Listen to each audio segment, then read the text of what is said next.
This is Mario Romero with the Romero team at the Melcher Agency. I'd like to thank you for taking time to watch our videos. This is a part of a series of videos to introduce nonprofits, small businesses, and arts organizations within the community. Today it's my pleasure to be speaking to Mary Lou Stevens. She is the Associate Managing Director at Phoenix Theater.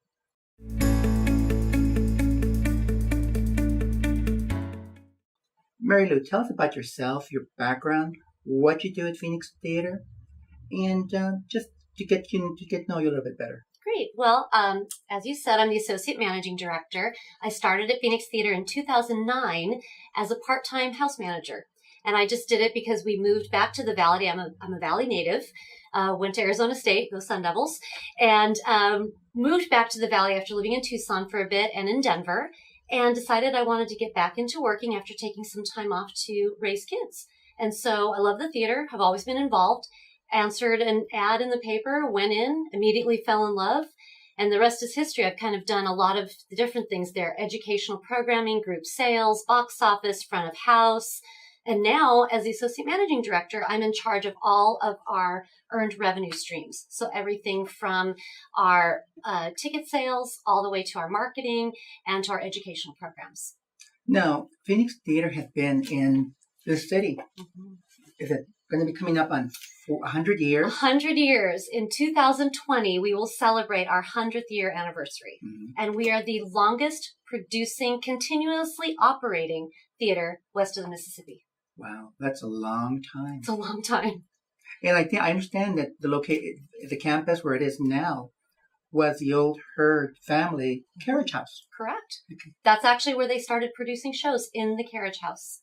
Mm-hmm. When it was neighborhood community Little Theater. Yeah, Phoenix Little Theater. So now it's a professional organization? Correct. So now we dropped the name Little out of Phoenix Little Theater because Little does denote community theater. We are a full LORT D equity house. So we do pay all of our actors, our crew, everyone who works on shows there. Paid actors. It's great. Now, a lot of people think that, when you go to a theater company, all they do is just produce theater for the community. But wouldn't you say they're involved in the community and there's other programs available to different ages? Absolutely.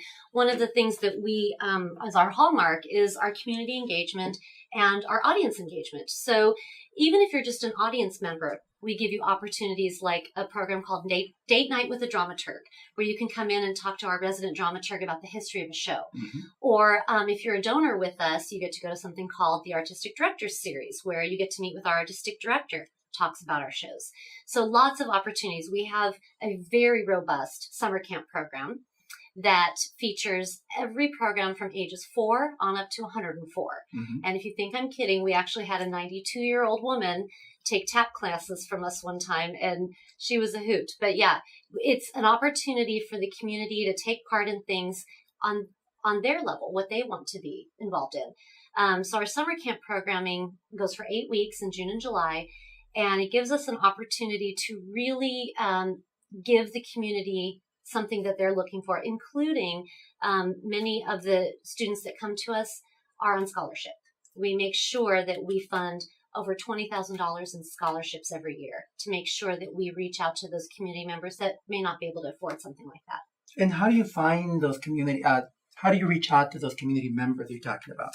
Well, we do a number of different things. Of course, we're very involved in social media. Mm-hmm. So we make sure that we get our message out there. We send out a beautiful brochure and make sure that goes out to our neighborhoods as well. It's very colorful, and a lot of people love getting this in the mail. And we also talk to many of the schools in the area, a lot of the principals and the teachers, to make sure that their students are aware that we even have a program. As well as talking to our subscribers. Some of our best word of mouth come from our subscribers and donors who love what we do. So they bring their children, their grandchildren, their neighbors. So much of the growth we have had has been through word of mouth. And for the people that are very involved in the community in terms of, where to donate or, fund, how can they help out with some of the scholarships? Great question. We have a couple of different options. So number one, we are always looking for volunteers. So sometimes people don't have money to give, but they certainly have time to give. So we welcome that. And we have a very stringent screening process because you are working with children. So Yes. we do a fingerprint background and all of that. But in terms of money, we make sure that there are several ways to donate on our webpage, phoenixtheater.com, as well as we've had people just come to our door. Literally, I've had children with their pennies come to our door to donate to our summer camp programming because they were either past participants and they loved it so much, or they wanted to apply to become a counselor and they wanted to give back to their community. So there's a lot of different ways. Great. Well, thanks a lot for spending time with us today and tell us about Phoenix Theater and everything they do in the community.